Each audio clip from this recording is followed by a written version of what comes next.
welcome for our panel. Yeah, energy, that's a very, very interesting subject.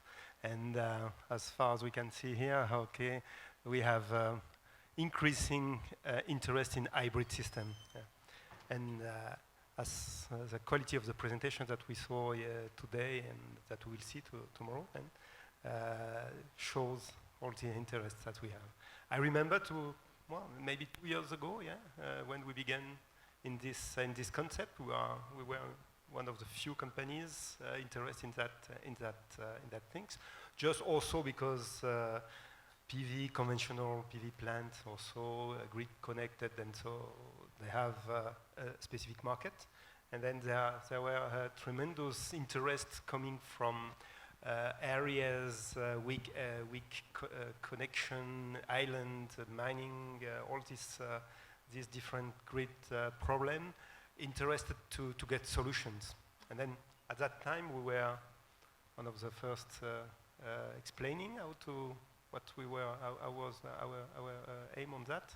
I'm very pleased to see that today we are more than much more than a lot of companies, big companies, interest also to work on that, and this is a very, very good notice and very good idea to support that. I think more companies will work on that. More, let's say, the solutions will be spread around this planet that needs really to go ahead.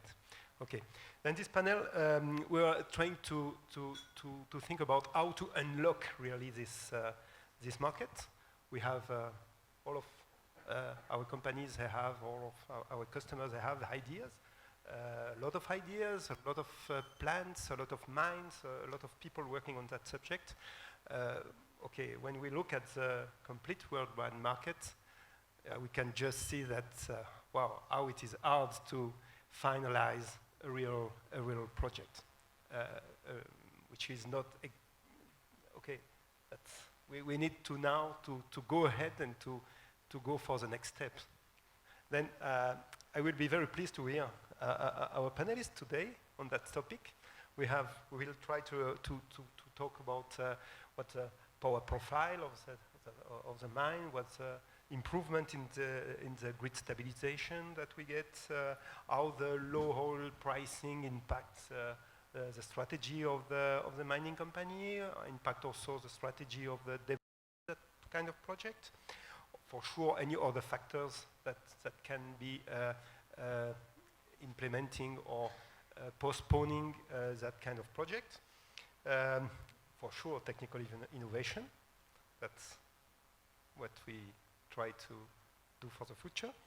And what we have to do in order to make that project easier, either in changing the profile or in developing other ideas, including the social acceptance of that project, which is always part of the deal, let's say. Then I will let each of the panelists first present themselves, and then we can go for an open discussion. Please. Okay, so as Adrien mentioned, my name is well pronounced in French, Armel, Florent, Djeunang. And then thank you, Adrien, to pronounce it very well. So I am working for IAMGOLD, and then IAMGOLD is a mid-tier mining gold company in 3 continents. West Africa, in West Africa, we have a second mine site, and then we have the Westwood mine site in Canada, and then another one, the Roosevelt at Suriname in South America.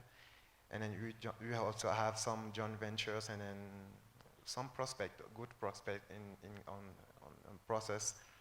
So I'm working as a continuous improvement specialist, and then my job is to work with company or other departments for the second mine I'm talking about, on every project that could add a great value for our shareholders. So energy is one of the biggest ones, so I am involved on those projects. Okay, well, I think everyone's just heard from me what Shanta is up to. Just to mention briefly that again, we're a remote mine, off-grid. Our primary requirement is a reliable power generation plant.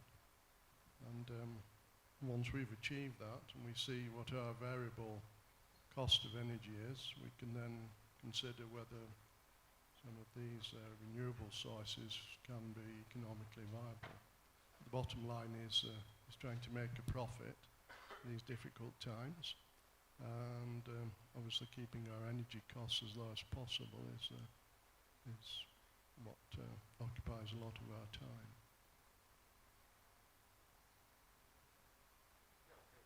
Hello, yeah. Yeah, okay, my name is Wolfgang Conrad. I'm working for Belectric, as you already know. I have started as a CTO in Belectric, so I was responsible for all the developments, and I have now the pleasure to sell it to you, hopefully, all our developments which we have done. I feel it's a very interesting situation in the moment. We talk here about mines and so, but when you look, for example, to the situation in Germany, I'm sometimes wondering, is it not already a big hybrid system? When we see penetrations of 30 to 40% of renewables in this network, or even more when we have good days, situations where we have low loads, situations where we have high loads. Now we're starting installing of batteries. So I would underline what one of the colleagues, I think it was Rob in one of the last meetings, a good network is a precondition to bring renewables into a network, to the customer, wherever it is. We have situations at mines, like you already had pronounced, it's so far away from a usual network that you must have your island solutions or very weakly connected solutions. But hybrid is, for me, there's no longer a clear cut between an island situation and a grid situation, so it's also very important, or was important for us, to develop components who can work in both cases, even with not any interruption in it. Yeah, that's just maybe a statement from my side where we are standing with a hybrid system in the moment. Thanks. Okay, my name is Manuel Duggal. The company is called MCD International Energy Solutions. We are a small energy consultancy, and in my 11-second elevator pitch, we work together with mines to optimize the solutions that they have at the mine and to reduce the cost of the fuel.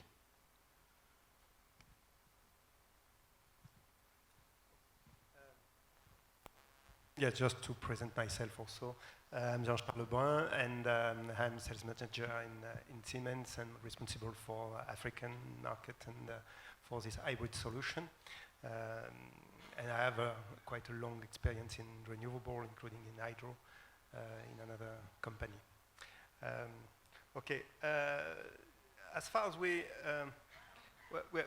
talk about grid stabilization, load curve, all this stuff, I would be very, very happy to hear about our mining partner, how they see this problem of stabilization, the safety of the grid, the reliability. You mentioned the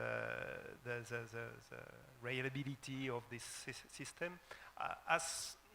If you want to weight that kind of problem in your process, how do you make that importance?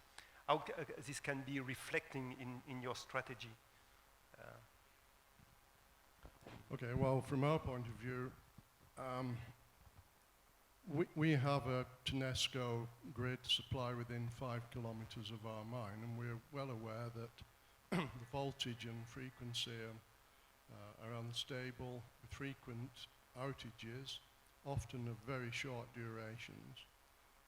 But as was said earlier today, that can create havoc in the plant with tripping out drives, with PLCs and variable speed drives. And if that happens, it would take us at least a day to get back to routine operations on the plant. So we just can't afford that.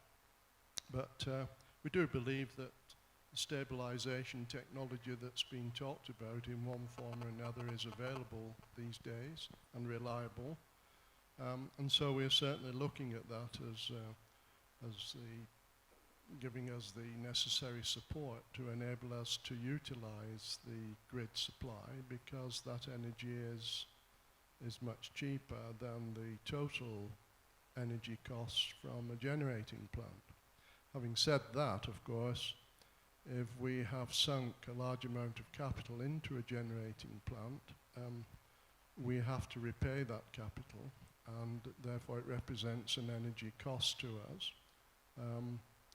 And so the grid supply from TENESCO would also have to compete with the variable cost of the energy, which is basically the fuel and the lube oils from that gem plant. There are other benefits. TENESCO energy is greener than ours because quite a lot of it is generated from hydroelectric power. We require less fuel usage on site, and it's 900 kilometers by road from Dar es Salaam, our mine, which is a very long route to bring the fuel. So yes, those are the problems of small remote mines that are off-grid in terms of looking at utilizing a potential grid supply from an unreliable source. Armel? Okay, so for our case, I mean, a few years ago, we would have been worried about the grid stabilization, but I don't think that now it's a great issue. Equipment providers has worked very hard to provide more stable stuff for us, and then for me the issue is not there anymore. So that's what I can say. But at the same time, if you have a grid problem, for sure you will get in trouble, because when you are running a crusher and everything stops because you have not the power, maybe 4 hours, like we were saying, it's very less to restart the process, and mostly if the crusher is your bottleneck in the process, so you're losing too many dollars at that time. So, but we are not afraid about the grid stability according to the new technology and the research and development that you guys are doing. So, do you have any, let's say, reserved money to cover this problem of the grid? You know that TENESCO had a very weak grid.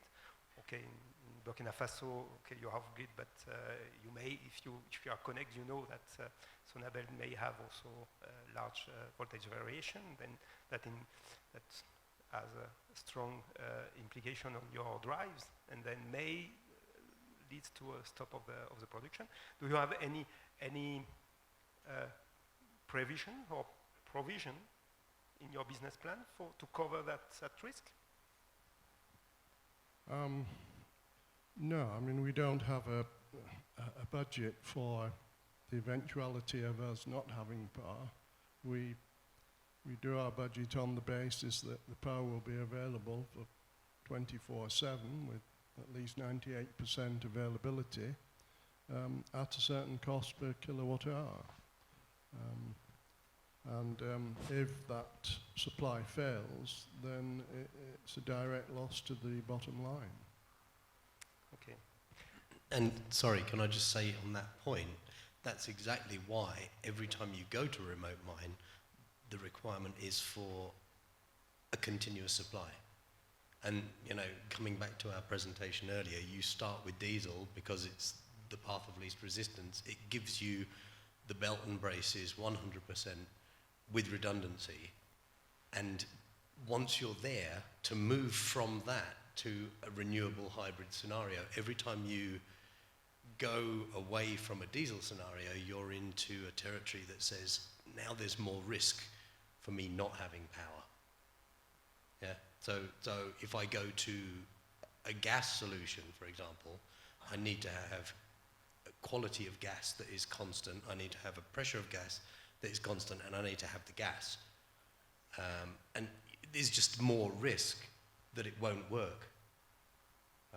So in a remote location, when you don't have a provision in your budget, you really have to focus on that, and you have to say, well, this has to be belt and braces. It's never designed not to produce that power. Yeah, I think that the cost of installing generating capacity is very high, and of solar PV is considerable, and you are always competing with other investment opportunities at the mine, and the board is obviously always conscious of where the money is going to generate the best deal for the shareholders. So it's not easy to convince a board of the need to invest in different power plant, even if it will give you a better return over the longer term, because very often mines only have 5 to 7 years defined life. Obviously we're doing further exploration always to extend the life, but at any given point in time, if you've got more than 5 to 7 years life, you're doing quite well for the small remote mines. And it's very often only in the last year or two that you start to see the return on the investment of investing in these new technologies. Yes, that's right. Yeah. What is sure that any new modification, any new technology that has to be introduced in a system, the, let's say, key first solution has to strengthen the system and not to make the system weaker. I think that the technology supply should actually be paying as engineers on the mines for punting your case so strongly to try and get our boards to invest in this technology, because it is quite a difficult struggle. That's sure. Okay, if you allow me just a short Yes. answer to this. Of course, to some extent it sounds like a good idea from your side. I think there's really we have really reached the point where we should show our capabilities in a bigger size, not only with the small test plants. Of course, at the end of the day, there will be the question who is paying for it, no doubt about it. What I usually telling the people is, okay, why not doing it step by step? Because very often you have already the diesel engine standing there. We can shut down for some time. We can show what we can do. We can see how we can split the risk if it's not working. Also, our equipment is usually not one big block. There are several things, and even if one out of 10 converters is failing, the others can still run. So I think the risk is limited. But what was very important, what we are saying, we should also talk very closely to the technical team there, without maybe discussing about how we are commercializing it. We should show them what opportunities they have. And I was talking to some people, and they say, don't be sure, also diesel engines have some problem. And okay, we are used to our mess, which we have in the moment, but when I see how correct, for example, converters are running, how fast they are acting, there are sometimes things they can do better than even diesel gensets. And just to finish it, we try hard to come closer to your requirement to reduce the cost and to build, that's why I'm mentioning it, to build a system which can be removed after some time, where you don't lose the whole investment, you just only use 10 to 20% of the investment and can use the equipment for another site or sell it off to another person who is happy to get it. That's certainly been a consideration in the equipment we've been looking at. If it's containerized or constructed in a way that it has a residual value, so that it can be moved and some cost saving recovered, it becomes much more of an attractive proposition for a mine with a 5 to 7 year life than building a coal-fired power station that if the mine didn't extend its life, no one would be particularly interested in, because most of the sunk costs would be lost. You might get some money back on the turbine, and that's probably about it. We saw recently the large variation of oil price, beginning of the year, last year, yeah. Including we saw also a large variation of currency, euro, dollars, and so on. How this may affect all this strategy for power generation? Armel, in IAMGOLD?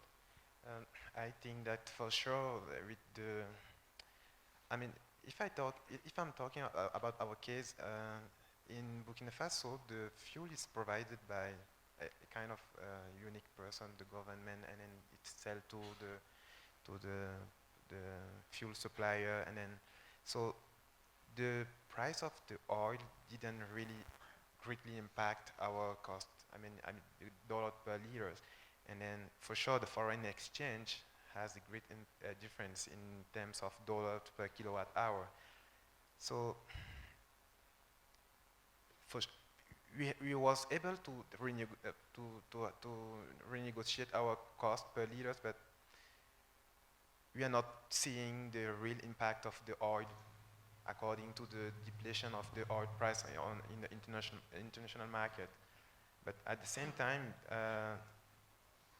we added to the current the foreign exchange the renegotiation we did, and then optimization project we already also put in place. We decreased our cost from around 26 cents per kilowatt hours in 2014 to 23 cents per kilowatt hour. So those kind of results for sure will have, for me, unfavorable impact on PV projects, because it will directly impact the internal rate of returns, and then the return on investment, especially according to life of mine, as Ian was saying. And what else? But at the same time, that opportunities we have by decreasing our fuel, our cost of electricity, we can reinvest those money into renewable solution, because it is not real that the also of price will be like we are seeing it today. So here is our kind of strategy, so to take the advantage of that situation instead of to prevent, in order to prevent the future. So, but I'm not sure that too many countries in West Africa has really they have seen the impact of oil pricing in their. Manuel, you want to, just to give us your feeling here? Just a couple of points. When we started the project with Shanta in 2012, the oil price was $120 a barrel. The diesel price was 39 cents, Ian? No, the diesel was $1.35 $1.35 delivered. Yeah. And that equated to, was it 39 cents a kilowatt hour? No, the diesel energy cost then was about 43 cents. 43. Okay, so you see just from that, the impact of the 120 reducing to 60 has had a 5 cent per kilowatt hour difference on the overall fuel cost. What's interesting from my perspective is when about 3 years ago, everyone was talking about renewables. Every mining company you spoke to said, we need to get out of diesel because we have to get into a cheaper technology. And solar played directly into their hands at that particular moment in time. Had the opportunity to establish itself over the last 2 years, and now that the fuel price has gone down, it's slightly less attractive, as Armel is saying, but it's now established. And what I see here, and what I see in this room, and what I see over the 2 days is, people have been playing with solar, and excuse the expression, but people have been playing with solar PV for 30 years. In the last 3 years, I see it come into its own. And I think it's here to stay, and I think it's here to stay for mining, definitely. And I think hybrid solutions are becoming an acceptable way to move forward for all mining companies, for all the reasons we've said today. Yes, I'd support that. I mean, the point's been made that with solar power, the energy cost from the sun is free, so your certainty about the cost of the fuel going forwards is much higher. And so, in fact, you're hedging your fuel price. And if you can hedge a significant proportion of that going forwards, your risk is much lower. And whether the oil price is $120 a barrel or $60 a barrel, the relative costs of fuels, whether heavy fuel oil or diesel, move together. So the risk of price increases on fuel is very significant. I believe our Tanzanian government are thinking of bringing in an 18% VAT charge on heavy fuel oils, which will be non-refundable, which is rather negating the whole concept of value-added taxation, but nevertheless. So we could be faced with that. And so the risk of fuel prices going up is always there, and it's a risk tied in with currencies, exchange rates, the world market price for fuel, and it's just part of this risk that was mentioned before that we mining companies take in existing at all. The whole thing is a huge risk. So I think what you have to do is to look to mitigate that risk by minimizing your energy costs. And as Manuel has pointed out, solar PV does seem to be coming of its own and could well provide a very useful hedge to de-risk the future price of your energy. If you go for technical innovation, Wolfgang, Belectric is a large developer of PV plant, or now acting also in this hybrid field. What do you see? How do you see the future for that implementation or integration of renewable in the mine? Yeah, maybe it's not.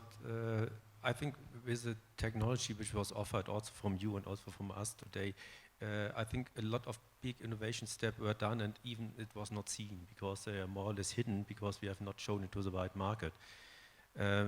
So I think the first thing is what we should do. I invite you to let's do some projects together where we can really show that's working.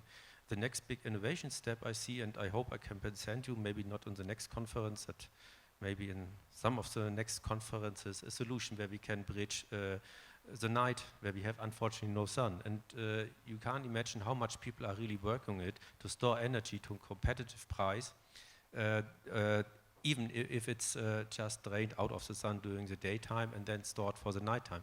Sounds really a little bit fantastic, but when I'm looking back to the past where we had prices on the solar panels where we say we will never reach, for example, wind energy, or we will never reach fossil energy. You see where we are at the moment, and very good sites. We are even below the conventional energies.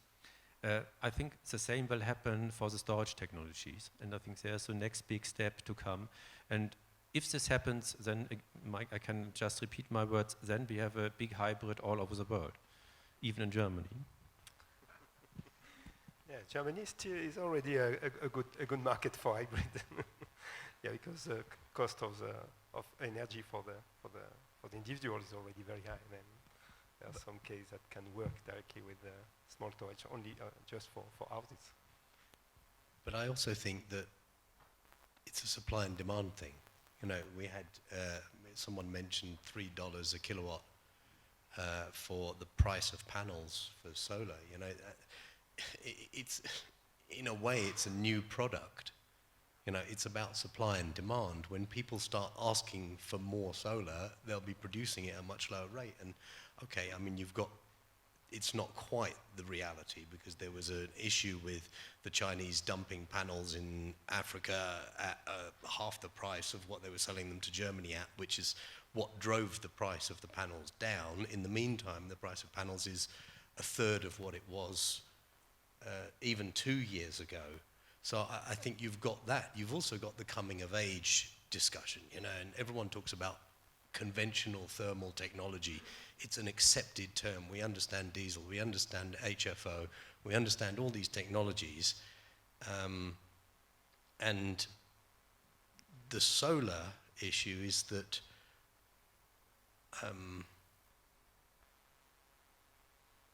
it's, help me, I've lost the train of thought, but the point is that you're trying to get out of a technology that's relatively new the same result as out of a technology that's 200 years old and proven. You know, Rudolf Diesel, his engine, he started that 150 years ago. And everyone's saying, well, why can't we have solar Ferraris?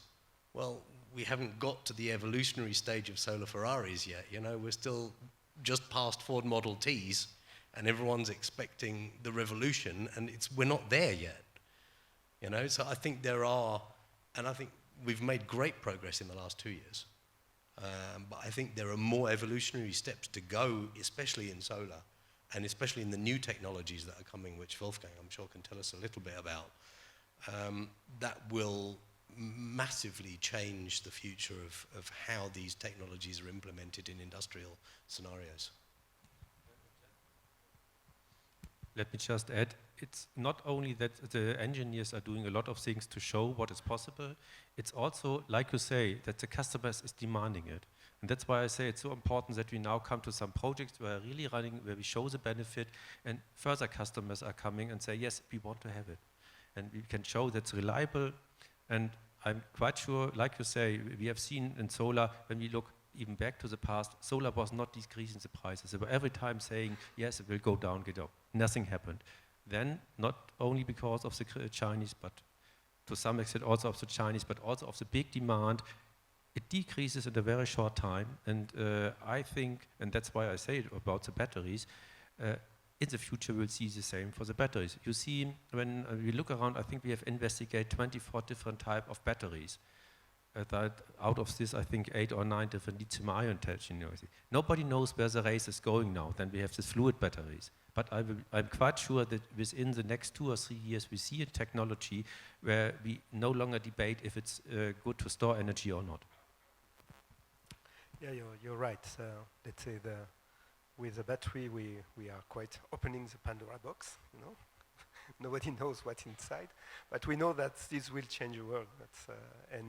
Most especially when we are talking about what cannot be solved today, which is a time shifting.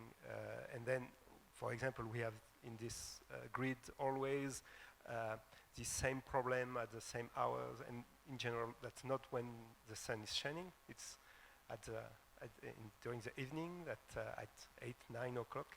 And then this is renewable except wind power, yes, that can, in some cases, solve that. Solar cannot definitively solve that problem. But it's real that there is another step to be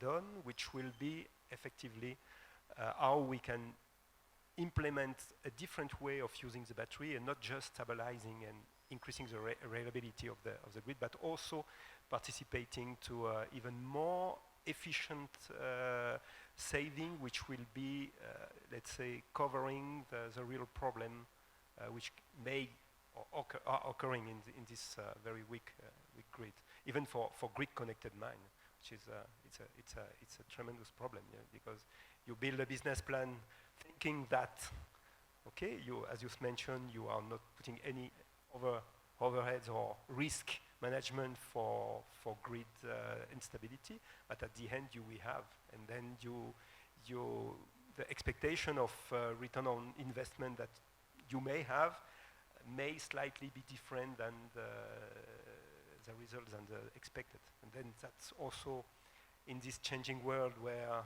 the price of commodities is changing, going down, going up, the price of fuel, the price of the cost of the exchange rate and so on, then a very changing environment. It's why I'm very confident that I don't really think that the price of fuel it's a key driver for not taking any decision. Just because we are in a so changing world that when everything is changing at the same time, okay, don't focus on one single KPI, that's not necessary. at the end, the tendency is always on the same side. And we know that the cost of fuel will increase. We know that all of these things will go at different values, but then introduction of renewable with the development, the latest development we saw with the very much aggressive or interesting cost of producing energy with renewable is a very interesting thing, and I think there's nothing that will be against that. But it's incoming things. Just, if you allow me, maybe a remark which goes even further than technology. I think what is also important, and we had this discussion in the morning about how important is it to have a stable grid. I think a stable grid is a key also for renewables, because just to share the renewables wherever we get it from and to get the right energy to the right place, we need a stable grid. And what comes on top, that was still technology, makes the laws, makes the rules in a way that it's possible for the technicians to enter in this field, or for the commercial people to enter easily into this field. When I see all these debates in Germany, how to connect this small battery which we have designed, it takes us 1.5 years to get the permission to do so. It's unbelievable, and I can just say to the other people who are not from Germany, don't make the same mistake like Germany, just debating about hundreds of laws when you have the technician already in hand. Yeah, that's you're absolutely right. Yeah, that's in most of the case we have some kind of regulation that's in order to fulfill, just to understand how this will work, we need to think during a lot of time, and okay, just putting practice and tests that in most of the case ensuring that reliability is there, but it's doing that you can progress. That's we were talking about the reliability of the hybrid system. This also is linked with the adaptation of the how you operate a mine, what kind of load you can shift or not. Is it something that the mining sector is focused on, always adapting the load curve to the cheapest way of producing energy? Armel? Okay, yeah, yes, and then even without a renewable, we are adapting the situation with those kind of thinking in our manner of, to operate stuff, because for the diesel and genset also, I mean, we are using HFO, we need to run the genset at the efficient rate. So for that, I mean, just talking in a recent case, we are looking on how we can switch off some parts or some on critical part of our operation, instead of having the best cost per kilowatt hours, because the gensets are running very efficiently. So we think out of the box. So yes, I was looking at some readings we'd taken off our power supply the other day, and our power factor range from sort of 0.57 up to 0.84. So there's a huge amount of reactive power going backwards and forwards when you don't control power factor. And you have much higher losses in your generators if you're not running them sort of 80 to 85% loading. So yes, we are conscious of the need to excuse me, to control what's going on the mine and operate our generators reasonably well loaded, so that we maximize their efficiency, and look at things like power factor correction to ensure that we're not wasting energy due to copper losses from reactive energy. Okay. Just maybe one more comment about social environment of this project or new investment in the mine sector, and how this, let's say, power generation can profit to local people, and maybe after the closing of the mine or during the mine exploration or operation. And, yes, I think mining industry often gets a bad name for taking resources out of the ground and exporting them, and it's not always seen to be for the benefit of the country from which it comes. But I believe that most mining companies do a great deal of good for the local community. We employ about 750 people on our small mine. The power that we generate helps to provide water supplies to our local village, and we do a lot of other good things in our community relations work. So I think it's certainly a very important part of what mines do, and obviously we can't do that if we don't have the energy to keep the operations running.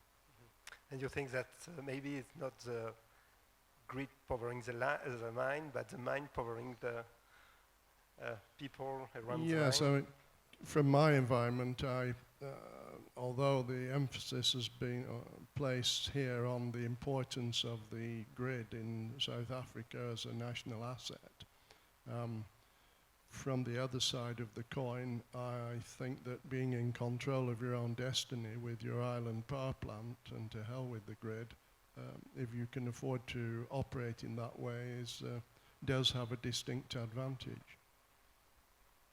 Jean-Charles, you're doing such a good job. I'm just going to get you a glass of wine and let you guys carry on. Let's give them a round of applause. Thank you.